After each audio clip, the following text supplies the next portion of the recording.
water, 100 ml of water, find new molarity,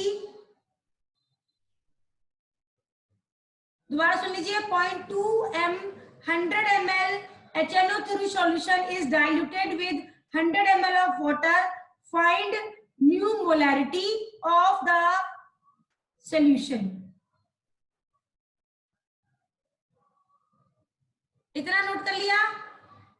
अब देखो M1 हो गई आपकी 0.2, V1 हो गई आपकी 100 ml, M2 हमें निकालनी है और V2 क्या हो जाएगी, पहले का 100 ml और दूसरे का 100 ml, कितना हो जाएगा 100 प्लस 100, वॉल्यूम बढ़ा दिया ना आपने, कितना हो जाएगा 200। अब फॉर्मूले में लगाओ, नोट कर लिया, नोट कर लिया मैम 2 मिनट। कर लो कर लो।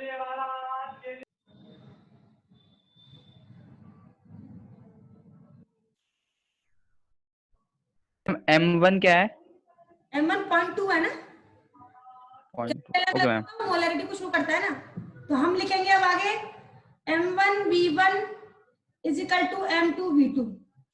M1 है आपका 0.2 into 100 is equal to M2 हमें निकालना है, V2 हमारा 200 हो गया, तो M2 is equal to 0.2 into 100 upon 200, 0.1 और हमेशा ध्यान रखना जो M2 होगी वो हमेशा M1 से कम होगी, क्योंकि आपने वॉल्यूम बढ़ा दिया है और नंबर ऑफ मोल्स सेम है। नंबर ऑफ मोल्स के inversely propose number of volume के इनवर्सली प्रोपोजल होती है मोलैरिटी, क्योंकि molarity is equal to number of moles upon volume है ना, नंबर ऑफ मोल्स तो दोनों में सेम है, लेकिन वॉल्यूम आपने इंक्रीज कर दिया, जब वॉल्यूम इंक्रीज कर दिया तो वो डिक्रीज हो जाएगी मोलैरिटी। बात समझ में आ गई? बात समझ में आ गई? Yes ma'am. चलो अब लिखो मोलैरिटी ऑफ मिक्सचर, हेडिंग डालिए मोलैरिटी ऑफ मिक्सचर। मिक्सचर क्या है, मान लीजिए एक सॉल्यूशन लिया प्लस दूसरा सॉल्यूशन लिया और दोनों को मिलाकर तीसरा सॉल्यूशन बना दिया। यहां पर मोलैरिटी M1 V1 है, यहां पर M2 V2 है, यहां पर नंबर ऑफ मोल्स n है, यहां पर नंबर ऑफ, तो यहां पर कितने होंगे, यहां पर कितने होंगे ये कैसे निकालेंगे हम, यानी यहां की मोलैरिटी निकालनी है और यहां पर वॉल्यूम भी निकालना है।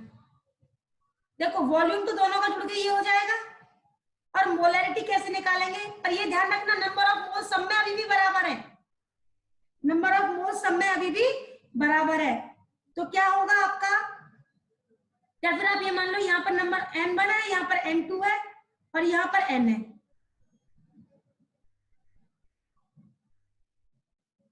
N है, तो हम क्या करेंगे, molarity of mixture,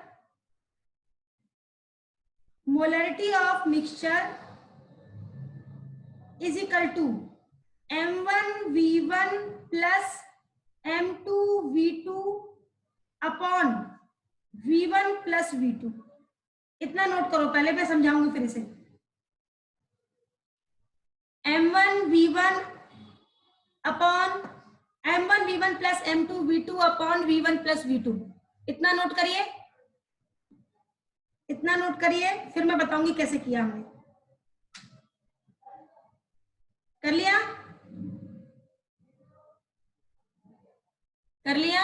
yes ma'am, yes ma'am. देखो आपने ये देखा कि यहाँ पर नंबर ऑफ मोल्स N1 है, यहाँ पर नंबर ऑफ मोल्स N2 है, तो इस जब हम इन दोनों को मिलाएंगे तो दोनों जुड़ जाएंगे, दोनों के मोल जुड़ जाएंगे, ठीक है? तो हम ये कह सकते हैं, इसको हम कह सकते हैं N is equal to N1 plus N2, कह सकते हैं। Yes ma'am. चल रहे दोनों में अलग अलग मोल है, सपोज अगर एक होते तो कोई बात नहीं, अगर हम मान के चल पहले कंटेनर में N1 मोल है और दूसरे कंटेनर में N2 मोल है, और दोनों को जोड़ के जब आपने कहा तो वो N मोल हो गया। अब देखो ये होता है आपका N, अभी हमने फॉर्मूला निकाला था ना, molarity is equal to number of moles upon volume, यही निकाला था। तो number of moles is equal to क्या हो जाएगा, mv। तो यहां पर लिख दो mv इज इक्वल टू, ये हो जाएगा m1v1 प्लस m2v2, m2v2। और आपको ये पता है ये जो v है, v किसके बराबर होगा, दोनों के वॉल्यूम के बराबर होगा, v1 प्लस v2 के। दोनों किसके बराबर होगा, v1 प्लस v2 के। इतना नोट कर लिया, इतना नोट कर लिया। अब आगे लिखेंगे आप m v1 plus v2 is equal to m1 v1 plus m2 v2। तो m इज इक्वल टू आ गया m1 v1 plus m2 v2 upon v1 plus v2, v1 plus v2, v1 plus v2। कर लिया note. Mixture की कैसे निकालेंगे, इस तरीके से निकालेंगे। अब मैं एक क्वेश्चन दे रही हूं, इफ 0.2 m, m का मतलब है मोलैरिटी। अब सिंबल पहचानना शुरू करो, अगर कैपिटल M लिख रही हूं तो मोलैरिटी, स्मॉल m लिख रही हूं तो molality. m 100 ml solution of HCl is mixed with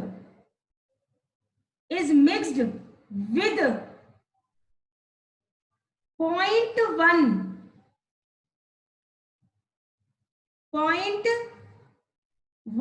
m 300 ml HCl solution, find molarity of mixture, molarity of mixture, find molarity of mixture, find molarity of mixture।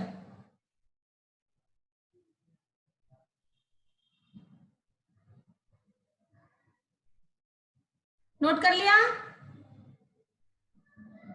Yes ma'am. चलो अब कैसे लिखेंगे, देखो m is equal to होता है m1 v1 plus m2 v2 upon m1 plus sorry v1 plus v2। अब देखो m1 है आपकी 0.2, v1 है आपका 100 ml, m2 आंसर 1.25, आंसर आ रहा है आपका इसका 0.01। अभी मैं चेक कर लेती हूँ, 0.1 और v2 है आपका 300, तो ये हो गया आपका 0.2 into 100 plus 0.1 into 300 upon 100 plus 300, तो ये हो गया आपका 20 प्लस 30 अपॉन 400।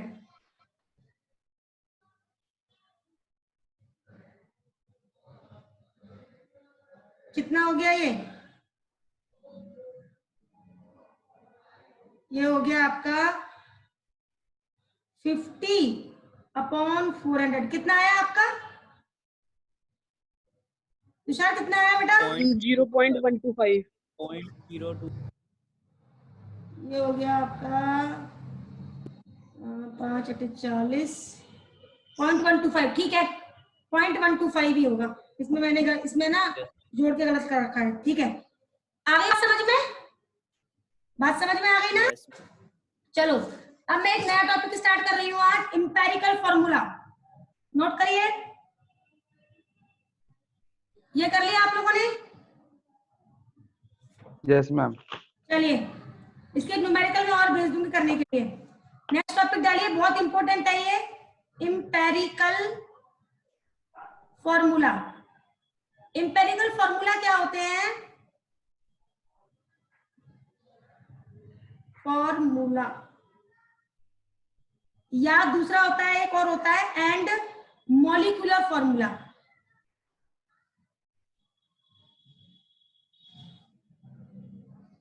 ये हम दोनों बनाने सीखेंगे आज। इंपेरिकल फॉर्मूला और मॉलिक्यूलर फॉर्मूला कैसे होते हैं। जैसे आपको पता है CaCO3 है, ये कैसे बनाया गया होगा फॉर्मूला। ये मैं प्लस माइनस वाले की बात नहीं कर रही हूं, कंपोजिशन वाइज कैसे बनाया गया होगा कि आपको कुछ कुछ परसेंट दे दिया, ये दे दिया हमने, Ca दे दिया 25%, C कार्बन दे दिया 20%, ऑक्सीजन दे दी, और फिर ये पूछ लिया जो कंपाउंड बन के आएगा उसका फॉर्मूला क्या होगा। जो कंपाउंड बन के आएगा उसका फॉर्मूला क्या होगा, क्योंकि अभी तक आप ना समझ चुके होंगे ये सभी किसी ना किसी प्रपोर्शन में होते हैं। ठीक है, तो इस प्रपोर्शन को हमने लॉज के हिसाब से तो पढ़ लिया, लेकिन अब क्वांटिटेटिव वे में कैसे पढ़ेंगे हम इसको, कि क्वांटिटी कैसे, इसकी हम कैसे क्वांटिटी का यूज करके इसका फॉर्मूला हम कैसे निकालते हैं। तो पहले लिखेंगे हम इंपेरिकल फॉर्मूला की डेफिनेशन। इंपेरिकल फॉर्मूला की डेफिनेशन लिखेंगे हम, बहुत इंटरेस्टिंग और इजी है ये, बस थोड़ा समझ लेना। लिखिए the formula of the compound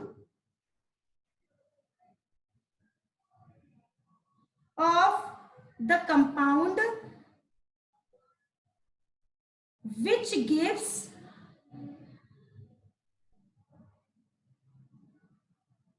the simplest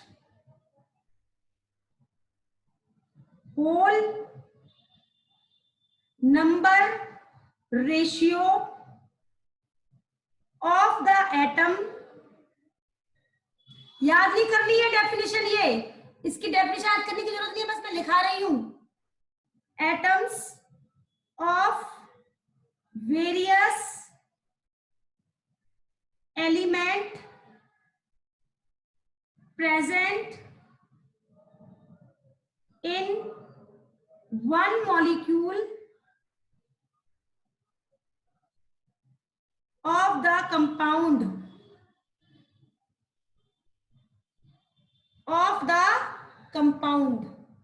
कि एक वो कंपाउंड का वो फॉर्मूला जो उसमें प्रेजेंट जितने भी एलिमेंट हैं उनके बीच में एक रेशियो को शो करे और एक कंपाउंड के मॉलिक्यूल को बनाए, उसे कहते हैं हम empirical formula.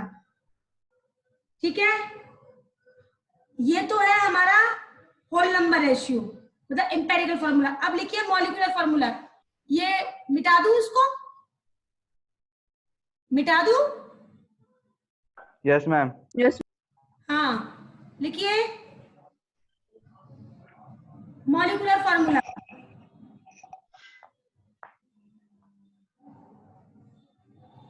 The formula of a compound which gives the actual, पहले में था होल नंबर, अब है actual ratio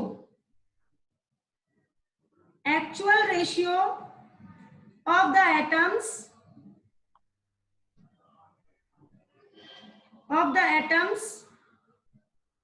of various element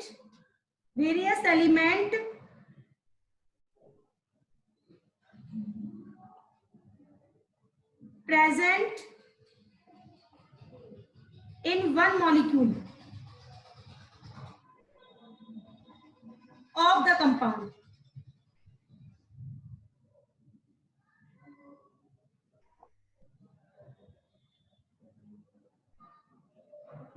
of the compound।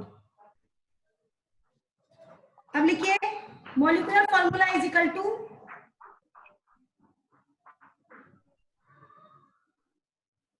To n into empirical formula.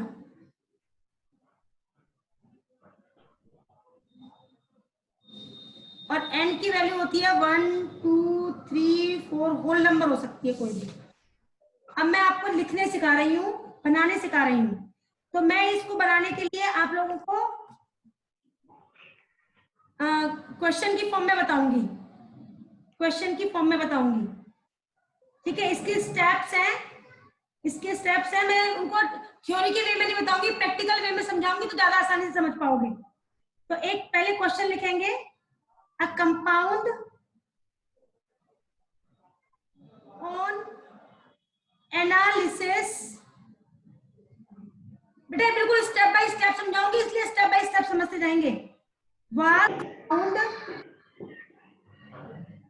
to contain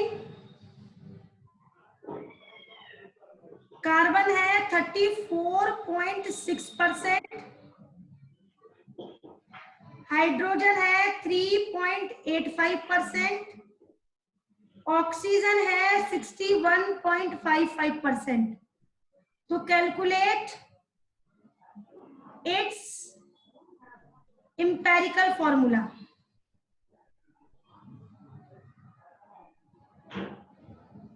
इतना नोट करो, empirical formula, calculate its empirical formula।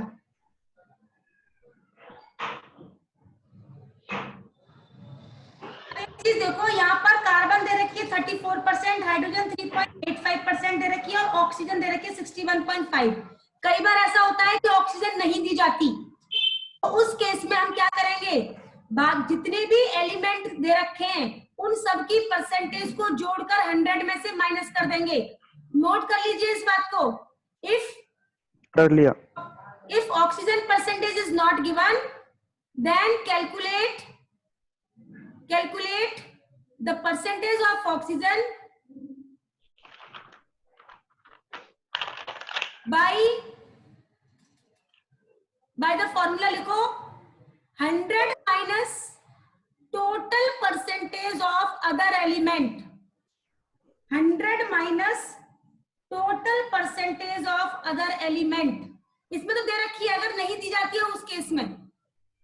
अब देखो हम अपनी कॉपी को आप 1 2 3 4 5 6 पार्ट में लाइन खींच के डिस्ट्रीब्यूट कर दो।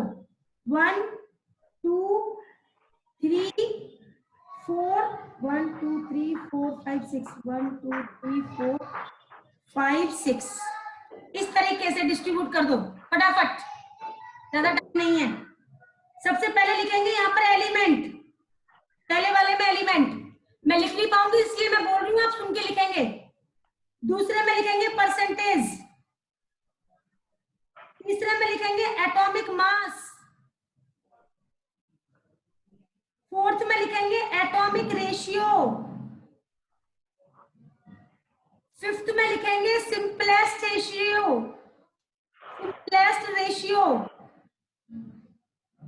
और लास्ट वाले में लिखेंगे simplest whole number ratio. Simplest whole number ratio दोबारा रिपीट कर रही हूं। फर्स्ट में एलिमेंट, सेकंड में परसेंटेज, थर्ड में एटॉमिक मास, फोर्थ में एटॉमिक रेशियो, फिफ्थ में सिंपल रेशियो और सिक्स्थ में सिंपलेस्ट होल नंबर रेशियो। देखो हमारे पास एलिमेंट है कार्बन, हाइड्रोजन और ऑक्सीजन, तीन है हमारे पास यहाँ पर। प्लीज कुछ मत करो। उसके बाद कार्बन में लिखो 34.6 कार्बन के सामने, हाइड्रोजन के सामने 3.86, ऑक्सीजन के सामने 16। इतना नोट करो फटाफट। कार्बन का एटॉमिक नंबर होता है, एटॉमिक मास होता है 12, हाइड्रोजन का 1, ऑक्सीजन का 16। अब आपको क्या करना है, इस परसेंटेज को एटॉमिक मास से डिवाइड करना है। दोबारा सुन लो, परसेंटेज को एटॉमिक मास से डिवाइड करना है। 34.6 डिवाइड बाय 12, 3.86 डिवाइड बाय 1 और 16 डिवाइड बाय 16। इतना करिए सब लोग। मैम की परसेंटेज 61 पॉइंट नहीं है बेटा, 34.6 है बेटा कार्बन की। मैम ऑक्सीजन की ऑक्सीजन की, हाँ 61.5। मैम कार्बन की है 2.9 कार्बन की। कार्बन की वो होल नंबर आया होगा, होल नंबर आया होगा वो तो। मैम परसेंटेज 3, कार्बन की परसेंटेज थी 34.6। अब 34.6 को 12 से डिवाइड करो, कितना आता है? मैं नीचे लिख दे रही हूँ, कितना आता है? 2.8। मैम 2.9 8 2.9 मान ले, 2.9 मान ले, कोई दिक्कत नहीं है, 2.9 मान ले, 2.9 लिख दो इसको, 2.9 अपने आप कर देना अपनी कॉपी में। ये आ गया 3.86 और ये कितना आया है आपका? ये 3.85। अभी तीनों में सबसे कम रेशियो, कब से कम अमाउंट किसका आया है? 2.88। और जो सबसे कम आता है ना, उससे तीनों को डिवाइड कर देंगे, उससे तीनों को डिवाइड कर देंगे। तो पहले में लिखेंगे 2.88 डिवाइड बाय 2.88। हाइड्रोजन के आगे लिखेंगे 3.86 डिवाइड बाय 2.88। फिर लिखेंगे 3.85 डिवाइड बाय 2.88। तीनों को सबसे कम वाले से डिवाइड करते हैं। दोबारा बोल रही हूँ, सिंपल रेशियो निकालने के लिए जो एटॉमिक रेशियो आया है उसको सबसे कम वाली वैल्यू से डिवाइड करते हैं। आगे बात समझ में? Yes ma'am. ठीक है, अब वैल्यू निकालो कितनी आई। देखो पहले वाले की तो 1 आएगी, 1 आई, दूसरे वाले की 1.3 आएगी, 1.34, हाँ 1.34, तीसरे वाले की 1.34 आएगी। अब देखो यहाँ पर कार्बन आया है आपका 1, हाइड्रोजन आया है 1.3 और ऑक्सीजन आया है 1.3। अब इसको हमें होल नंबर में कन्वर्ट करना है।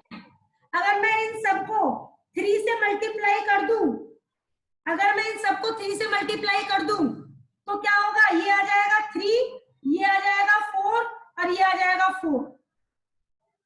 यही आपका एम्पिरिकल फॉर्मूला है, C3H4O4। This is the empirical formula of this numerical. मेरे पास लास्ट का 1 मिनट बचा है, मैं 1-2 न्यूमेरिकल आप लोगों को घर भेजूंगी व्हाट्सएप पे, तो आप मुझे करके आज ही मुझे भेजेंगे ताकि मुझे समझ में आए कि आप लोगों को आगे आइए। आज ही भेजना, ठीक है? Yes ma'am. ठीक है, मैं इसका स्क्रीनशॉट भी लेके भेज रही हूँ आप लोगों को ताकि आप लोग कर पाओ। लास्ट का टाइम बचा है हमारे पास, ठीक है? अभी मैं न्यूमेरिकल भेजूंगी और आज आप लोग अपनी कॉपी को स्कैनर से फोटो खींच के मुझे पीडीएफ में कन्वर्ट करके भेजेंगे सब लोग, जितना मैंने काम कराया है। समझ में आ रही है ना आप लोग? Yes ma'am. सब लोग ठीक है? सब लोग अपनी अपनी कॉपी कंप्लीट करके मेरे को भेजेंगे आज।